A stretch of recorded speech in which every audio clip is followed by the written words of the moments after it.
What's up, everybody? Welcome back to the Breaker Bros, and we're going to do the instant reaction to the Bengals 17-7 victory over the Giants. And it was one of those games where I felt like the defense pretty much carried the game. I mean, yeah, for sure. Outside of that first offensive series where Burrow has that crazy 47-yard run, I mean, it just didn't feel like the offense could get any type of rhythm or momentum. Yeah, I mean, let's focus on the positive. Yeah, the defense played great. Yeah. Yeah. I mean, really, if they wouldn't have called that garbage pass interference, I think that the Giants might not have scored a touchdown. I thought the officiating overall, several bad calls. I felt like that last. Oh, yeah, like the holding they called on Volson? Volson? It's like, that's not a holding. That was a pancake, right? Maybe they called it on the wrong person. Yeah. I felt like. Maybe they got the number wrong. And then on the last drive, they called Cam Taylor-Britt for pass interference, and it looked like a good call or like a good pass breakup. But I only saw part of the replay. I was kind of trying to set up the stream. I mean, he made incidental contact, but I mean, I don't know. I mean, there's just an officiating problem. I mean, the rules aren't evenly enforced. The rules aren't clear. Every official has their own flavor, right? I mean, they need to tighten things up. I don't know how you do that.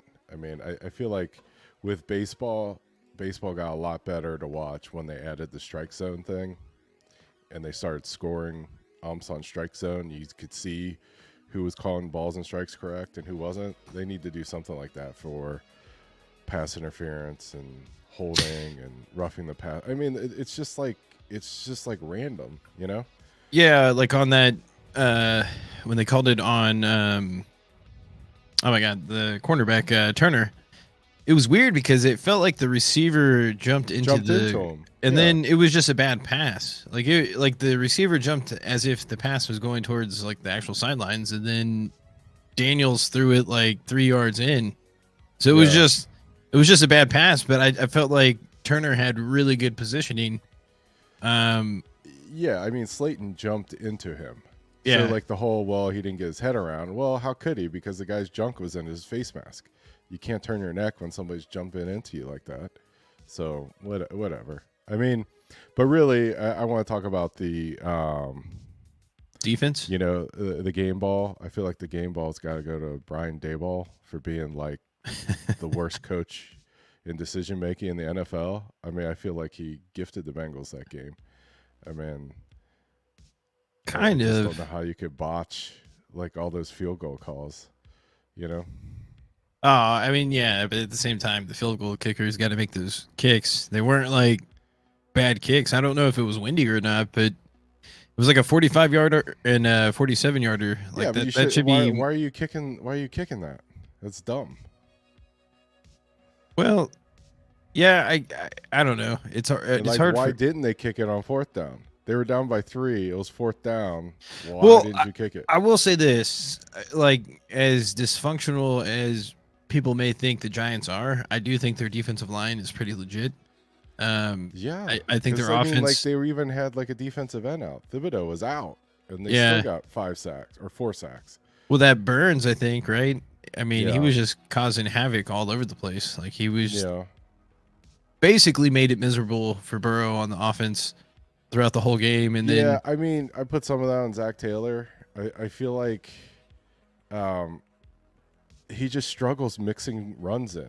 He doesn't have like, you know what I mean? It's almost like he's like, oh, wow, we haven't run in a while. Let's run it 3 times in a row. You know, it's not like there's no flow to it. And it's just like they needed to mix in some runs during the game to slow down the pass rush.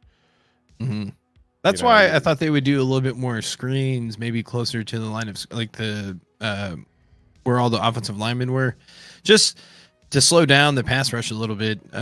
Yeah, because like I had a feeling that they were going to be legit, and what they had like 4 sacks, maybe 5. Yeah, 4 sacks. And But I all mean, they had a lot of pressure. yeah, I mean, all the Burrow sacks almost came in got key. like, Obi-Wan Kenobi on that hit he took, and it wasn't a sack.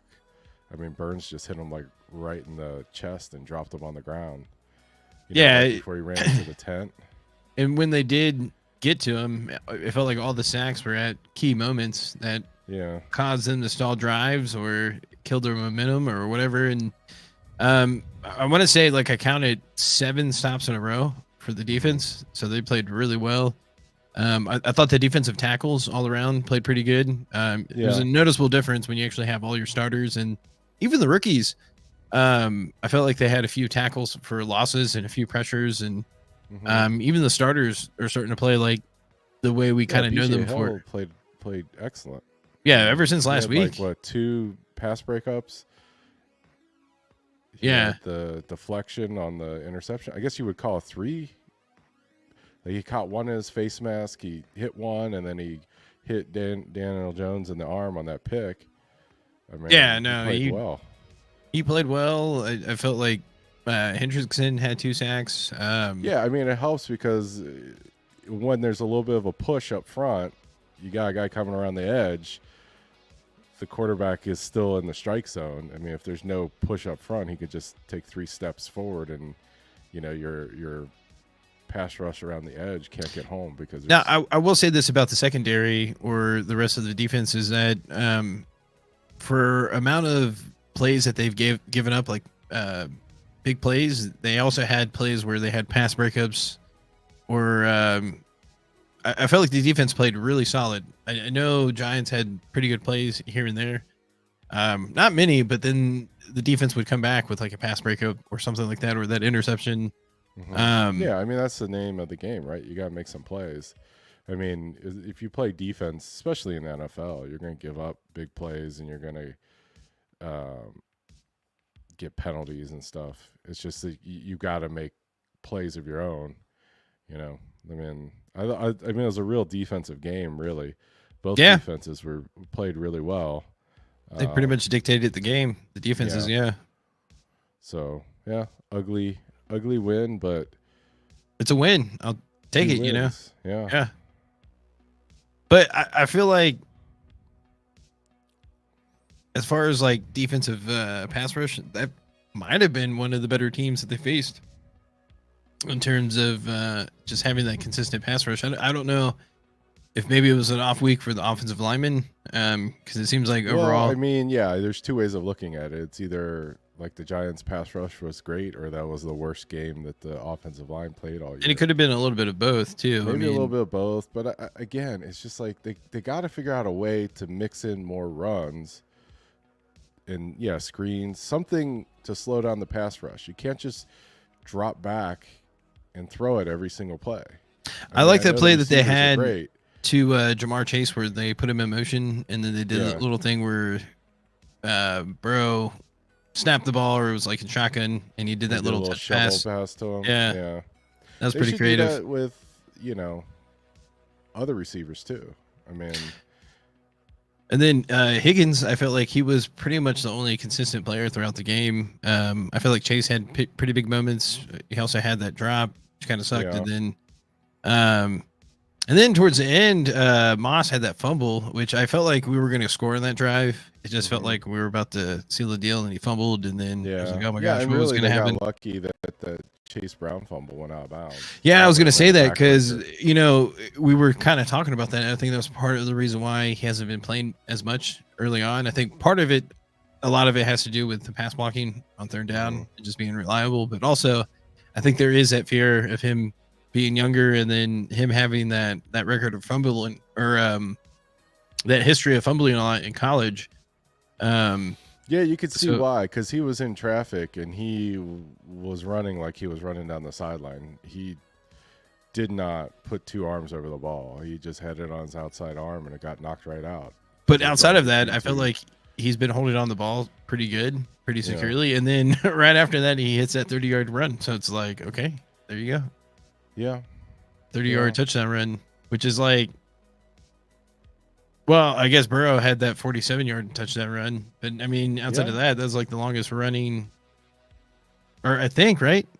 Maybe they had one earlier in the year that was longer than that, but yeah, I mean, that was a don't know off play the top where of my if he head. was on the 1 yard line, it would have been a 99-yard touchdown. Just like it was just really well executed by the Bengals and Yeah, he read that really well as far as the running lane. yeah, yeah. I thought he. I mean, it's easy to, I guess, to be critical of like individual plays and whatnot, but overall, it's just like I a think must-needed win. They got the job done.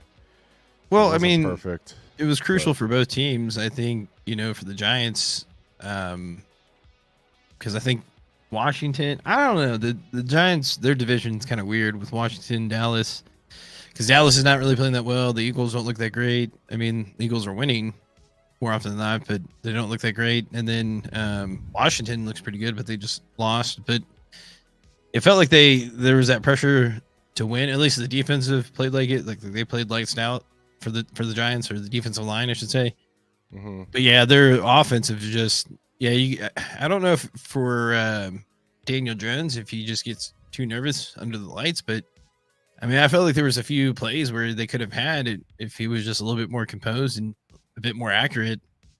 Like Yeah, he could have played a little bit more plays, but I think overall too, I think the Giants defense was way more dominant against the Bengals offensive line. But I also felt like the Bengals defensive line had pretty consistent pressure, and it wasn't just from Hendrickson; it was from the other defensive tackles, and mm-hmm. they tackled a lot better. I mean, I think overall maybe they did have over 100 yards, but there were like hard-earned rushing yards, 100 rushing yards. 119 rushing yards. Yeah, because I think Daniel Jones had like 60 because 56. Yeah, it was. Yeah, there was just a few plays where it was just like there were definitely designed runs, and it was just like they had no confidence in his throwing ability. And if a few of them worked, because I think one of them went for like 20 yards. Like holy shit! Like, I mean, Malik Neighbors didn't play in this game, and he's a pretty good player. I mean, they said during the game he was leading the NFL in receiving. Like after the first 5 weeks, or going into this week, and he didn't play last week.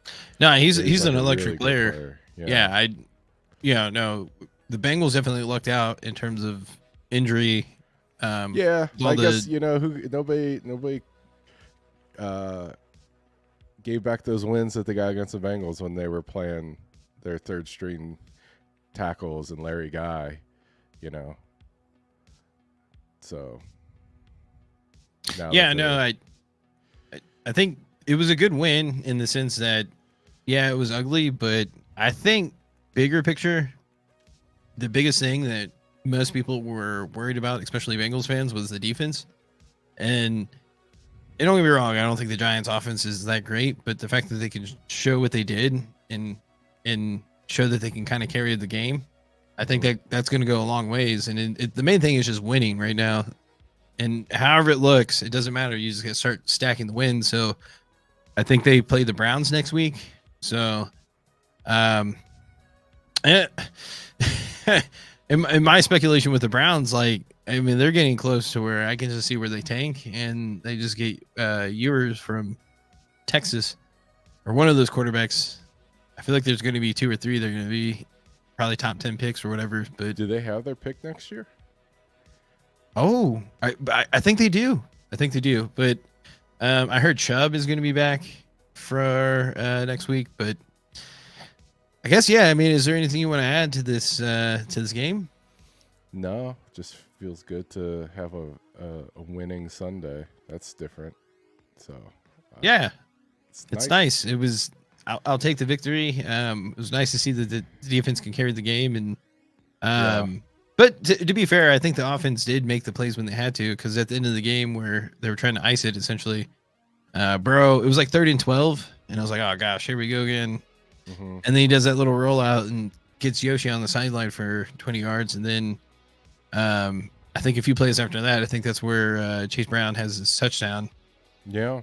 So, but yeah, it was I mean, kind of a sluggish game. The defense looked good, but we'll take the victory, and then definitely got to win next week. Get that divisional victory. I think it's home, right? I don't know. I think it is. Okay, we'll say it is. Oh wait, here's the schedule. No, it's at Cleveland. Oh, okay. Dang. Okay.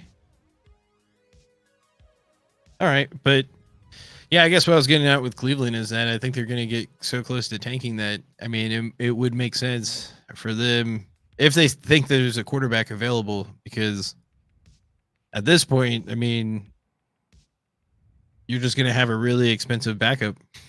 I mean, there's not much they can do about it. Unless, I mean, they could just cut him. I mean, they could just say screw it. They may not care, but I think Watson's. Yeah, I don't know how you fix that. I mean, there's no good answer. Yeah. All right. Well, I guess we'll be back next Friday. Sure, we'll plan on it. All right. If I can find the right thing. All right. Hoodoo.